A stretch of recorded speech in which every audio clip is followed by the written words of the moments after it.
السلام علیکم ملګرو. د وارث بابا چوک کې ما خپل کلی لاهور شریکی کې او مخامخ د سره د الله پاک کور شریکو ما قدرمنو دی جمعات کې تعمیري کار وشو او د الله په دې کور باندې قرضه ده. راځي دنه جمعات ته ځو. قرضه جی اوسنی وخت سره چې څوره قرضه ده نو هغه 3 لک روپۍ ده. 3 لک روپۍ ده. کار دلته کې د اجازه امیر صاحب د نگرانۍ لاندې وشو.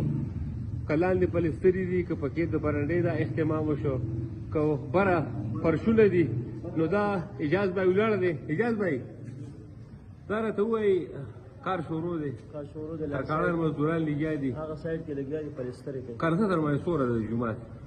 یاره قرضه تل الله باندې تقریبا 3 لک روپۍ ده او پیسې به مې لا نور هم لګي دا کار راته پاتې پیسې به نورې لګي او دا سیړۍ جوړولې دي باندې چت کې دا پلسترې پکې څه پاتې دي. ها نو دا راته ووایي چې د سیمټو دي د خښتو دي د خښتو والا مسلمه جي سے پیسې پاتې دي.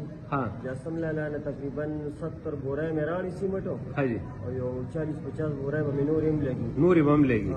اجاز بای خپل موبایل نمبر را سره شریک کړي که داسې څوک وي او دلته راځي د بل ځای نه او د الله د دې کور دا قرضه هغه اخلاصوي د خپل وس مناسبت سره نو مهرباني وکړئ خپل موبایل نمبر ووایئ پکې 0314 9891 979 اوس دغسې ووایئ 0314 9891 97 بیا ووایئ 0314 9891 979 دا د اجاز بای نمبر دی.